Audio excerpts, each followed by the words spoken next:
Joe Fixit, like every Hulk, is fully immune to the effects of poison.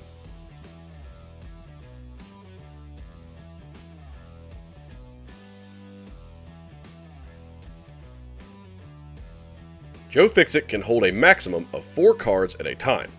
At max capacity, new cards will replace old cards in the same order that they are acquired. The newest card beginning on the left and then will be pushed to the right, and the one on the furthest right will be the oldest card in the suit. Cards are drawn even if the attack was blocked.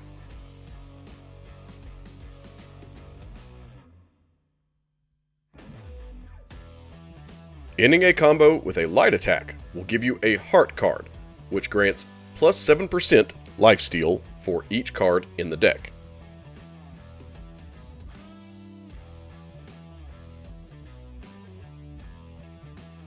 Ending a combo with a medium attack will give you a spade card that will increase your attack rating dependent on the level of your character.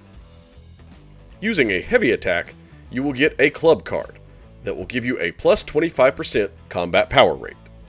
Finally, all well-timed blocks will give you a card of diamonds that will increase your block penetration by 25%. When defending a quest node, cards are acquired based on the attacking champion's actions.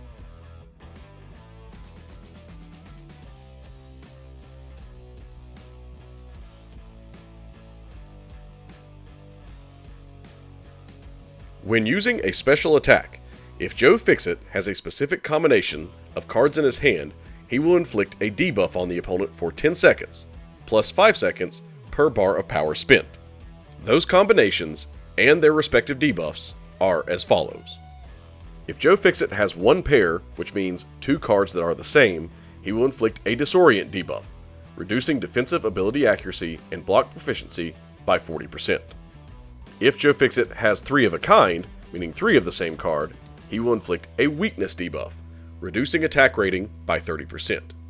And if Joe Fixit has a flush, or 4 of a kind, he will inflict a petrify, reducing ability, power rate, and regeneration rate by 60%. Playing a hand removes all cards on the last hit of the special attack. However, if activating Dead Man's Hand through a block, these cards will not be removed.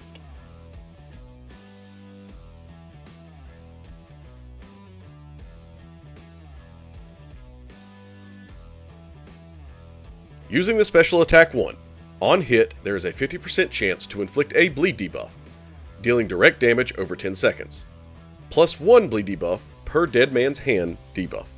The final hit of the special attack 2 has a 100% chance to inflict a 2.75 second stun debuff. Using this attack will also replay the last Dead Man's Hand debuff that was used. Using the special attack 3, you will inflict a random Dead Man's Hand debuff. And until the opponent is no longer suffering from any Dead Man's Hand debuffs, Gambler's Draw cards effects have a plus 30% potency.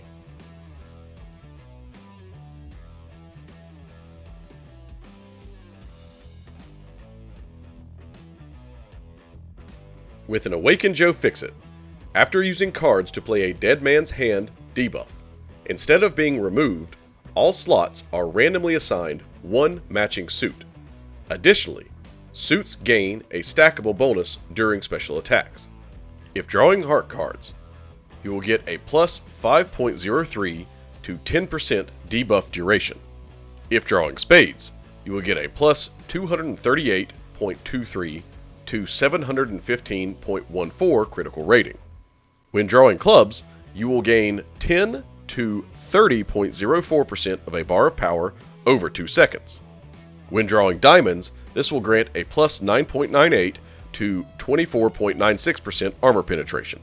Finally, if you draw a jackpot, this counts as all 4 suits and you will gain the benefits of all 4.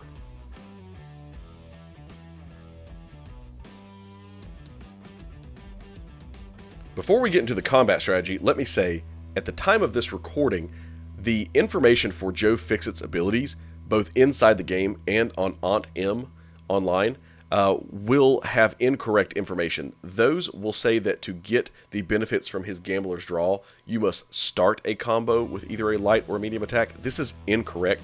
You actually have to finish a combo with a light or a medium attack. So I just wanted to put that out there so everyone understands that there is some misinformation already in the game for him.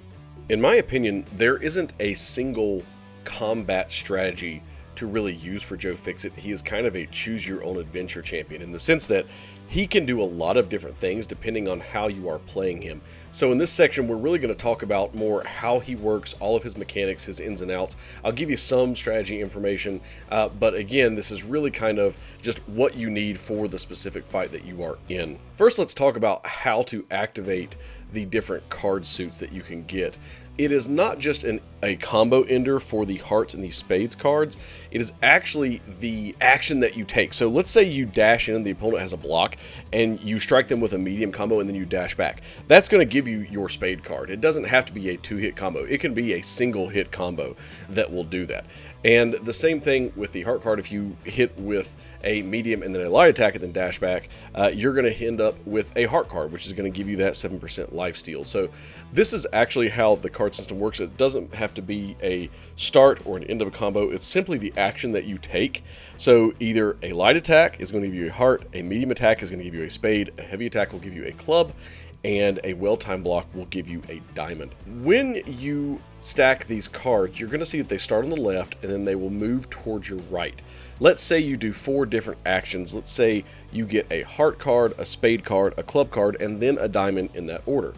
If your next action is, let's say, a well-timed block, you will push out the heart card, and now you will have a spade, a club, a diamond, and a diamond. Now, depending on your style of play will depend on what you are drawing. If you are a person who likes to parry a lot, you're going to end up with a lot of well-timed blocks, a lot of diamond cards, and a lot of block penetrations. So you may want to learn how to dex and how to dash back from attacks, because that way you're not going to be using up slots for those diamond cards if you're trying to go for something specific. Most of the time I find myself using the medium ending combos in order to increase my attack rating overall. However, I will start using light ending combos for the lifesteal benefits. If I do get into a sticky situation, his lifesteal actually is pretty potent. If you have 3 or 4, you can get 21 to 28% lifesteal, which is pretty substantial and can bring you back from the brink of death if you're close to it. As far as the Dead Man's Hand debuffs go, I really did not focus on these in my gameplay. Again, making sure that you have 1 pair to get that disorient can be nice. One thing to understand about the disorient debuff is, let's say you have 2 hearts and 2 diamonds. You cannot stack 2 disorients from the same special attack.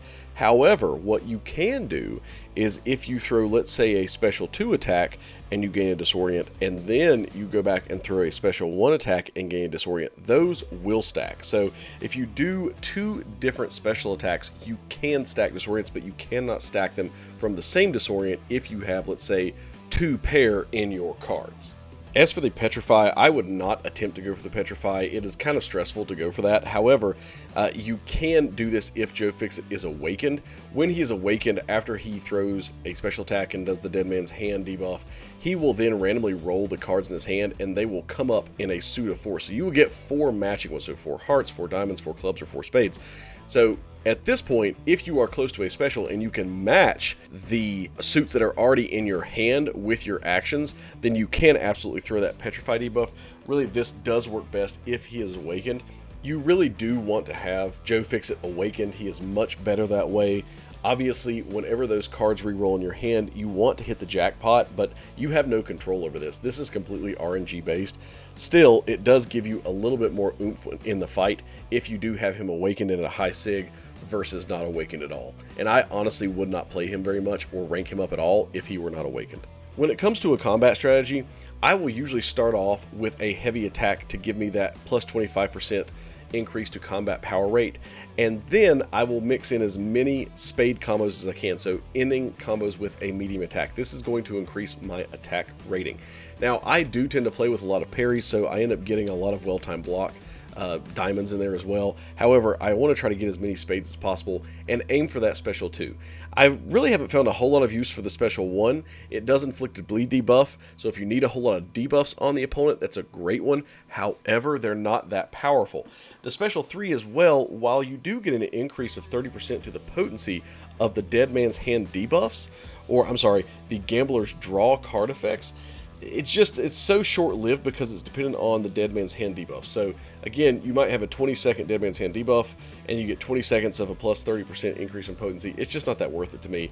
Again, to me, I'm going to start with the heavy attack, getting my increase to combat power rate, mix in as many medium ending combos as I can, increasing my overall attack rating, and then for the most part, I'm just going to spam special 2s as much as I can.